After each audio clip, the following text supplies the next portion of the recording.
Hi everyone, welcome back to my channel, or welcome if you're new. My name is Jess and today is a bit of a different video to what I normally do. Still sort of within lifestyle videos, so it kind of links I suppose. So yeah, I'm actually quite nervous to film this video, I'm not gonna lie. So yeah, this is something that I've lived with for the majority of my life.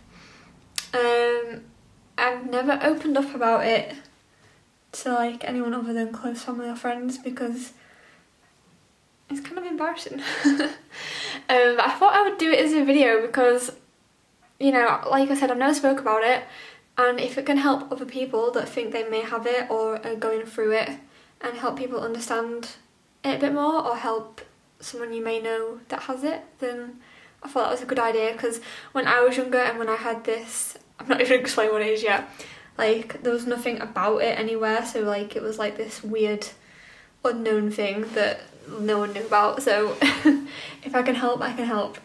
And also if you want to comment anything, any questions, want any advice, I'm here to help. So yeah, I'll first of all explain what it actually is. So it pretty much started as soon as I was born. I had traits of it, you could tell pretty much straight away.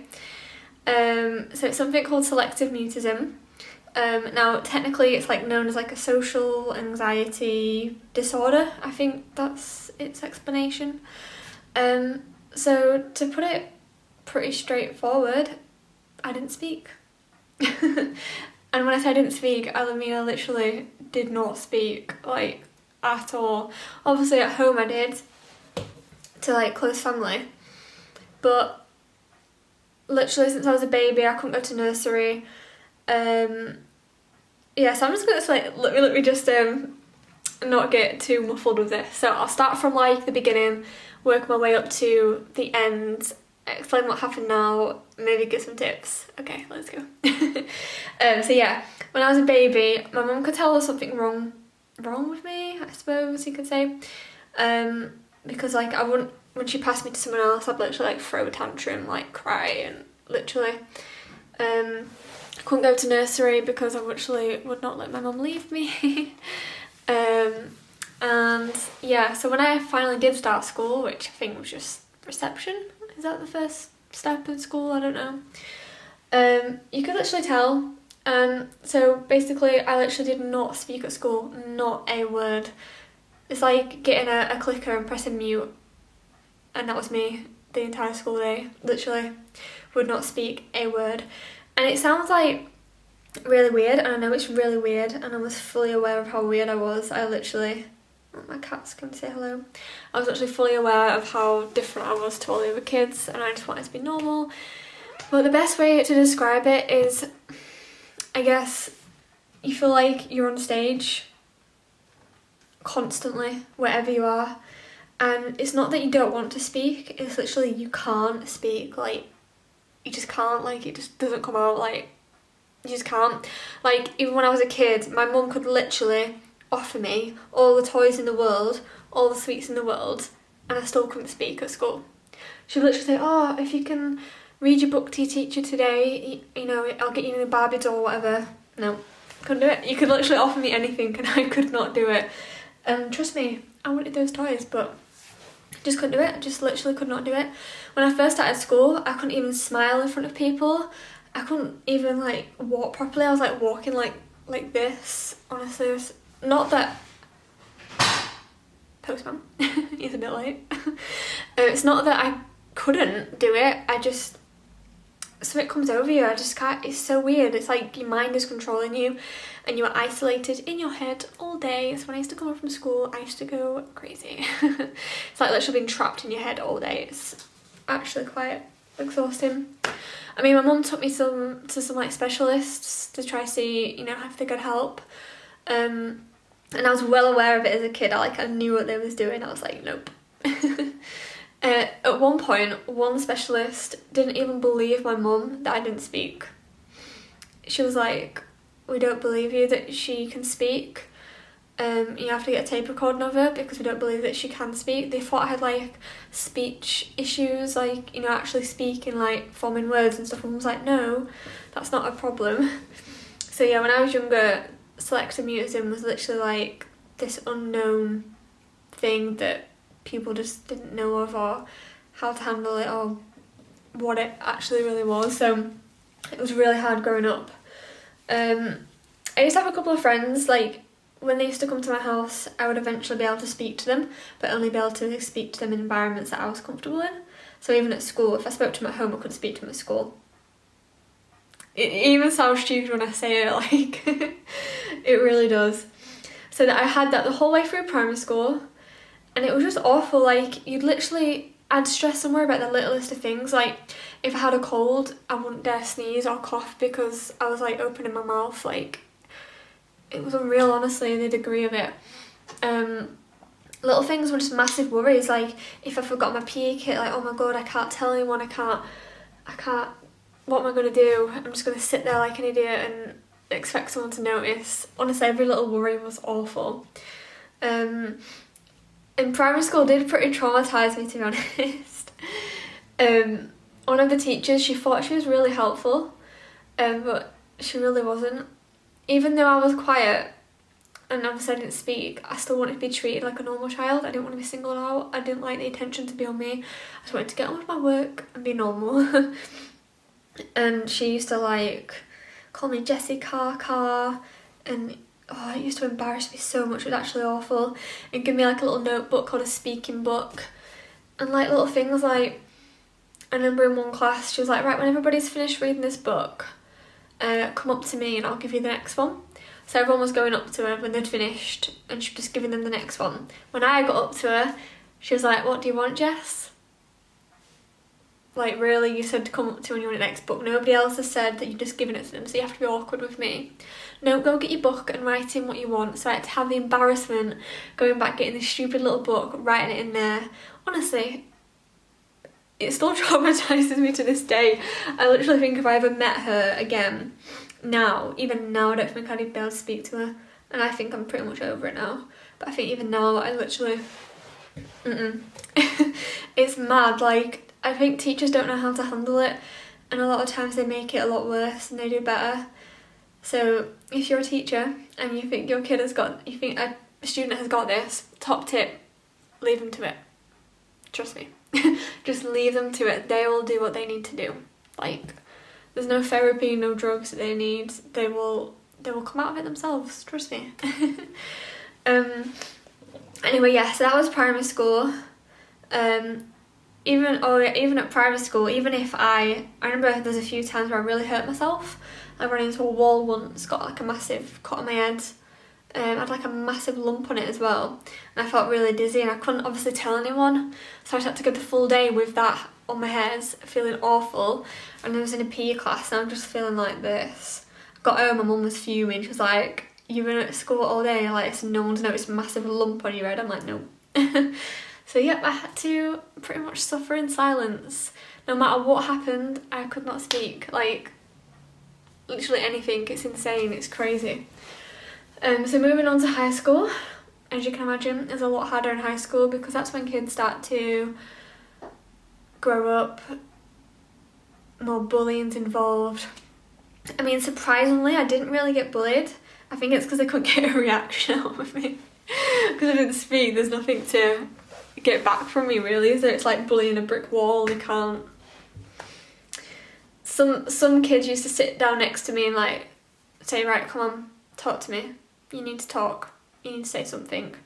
And that was awful because like you really want to have friends and you really want to be normal and you just can't, and then people are saying that too and you just feel like this big, and they don't understand, so that's why they're doing it. So I get it, but it was horrible. I used to come home crying and all sorts. Hard times.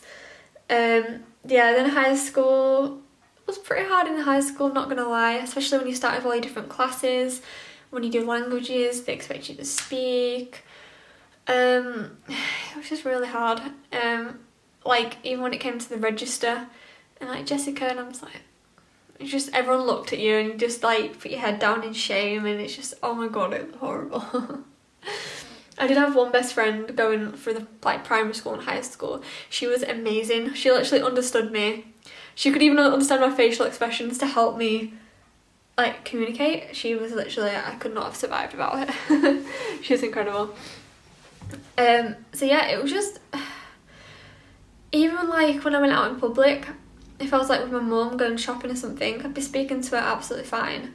As soon as you see someone from school, that rate was like zip.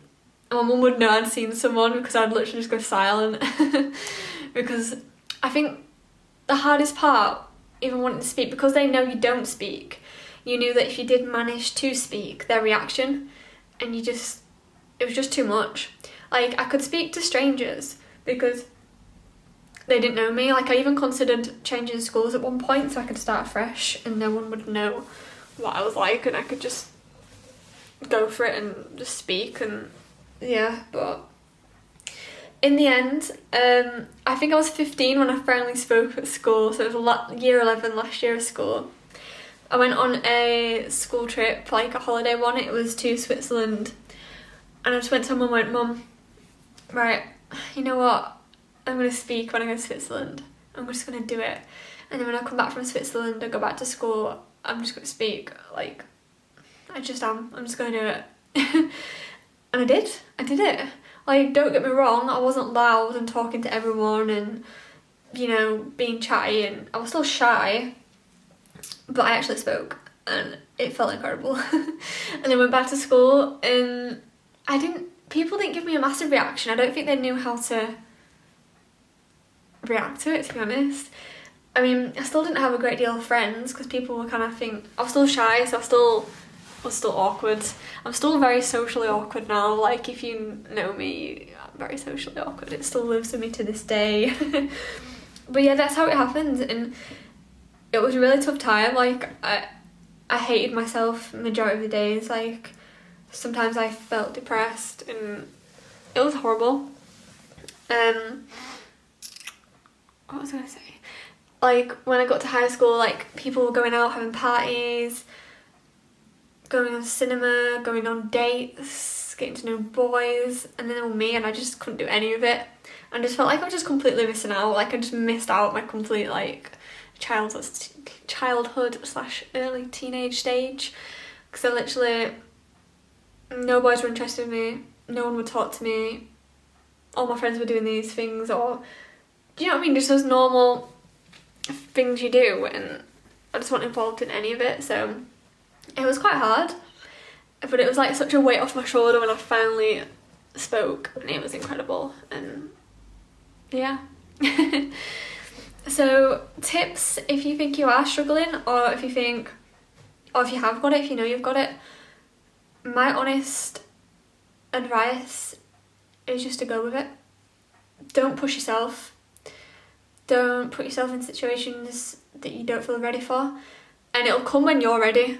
Like, for me, it just came when I knew I was going on that trip. I just did it, and no one told me to do that, and I just obviously felt ready. So just don't, you know, I wouldn't recommend therapists, or unless obviously like you're really struggling and you want help, then fair enough. But honestly, it'll just come, you'll grow out of it. If I'm honest, it'll just come with time. It really does. Like, one specialist said to my mum, she'll do it herself. And it was the only right one. Like, some wanted to put me on drugs, some wanted to give me like speech therapy, and I was like, nope. So yeah, I sorted out myself. To this day, I'm now 22. I sort of recovered, started to speak when I was 15. Even now, I'm really socially awkward. I do suffer from anxiety, but in a slightly different way. Even at work, like, I'm still not the loud person, I'm still struggle to make friends, and I'm still weird, I suppose you could call it. I still suffer with like self-confidence and all that kind of stuff that links off the back of it. But the positives of having it is you become very observant. You can crack on with your schoolwork because you're not distracted, you're not talking. you know, you become a really good listener. You get good at that. You get good at reading people's body language. You just notice all the little things that you wouldn't normally notice, and I guess that's a good thing to have. It's a good thing. And I mean, now I work in a call centre. I mean, where you sat talking all day. Never would have thought I'd be doing that if you'd have told me that like 8 years ago. 10 years ago, I'd have been like, what? No way. But yeah, so that's my story. I probably could have gone into more depth with it, but that's just sort of the overview. I can't believe I've actually just released that, because normally I'm like, I don't want to talk about it. Do you know what I mean? As a kid, I found it so embarrassing. I don't know about you, but I literally found it so embarrassing. So yeah, if you think you're going through it, or if you want to share your story, please comment below. Like, I like knowing about other people, and if I can help, I will. I find chatting online helped me when I was younger. Like chatting on like Xbox Live and stuff, it helped me come out of my shell. But yeah, let me know. I hope you enjoyed me sharing this, even if you haven't got it. It's sometimes nice to know about it, so that if you ever come across it, you're sort of more aware and know how to help. But yeah, please give this a like, because that was really hard to say. And I shall see you guys next week.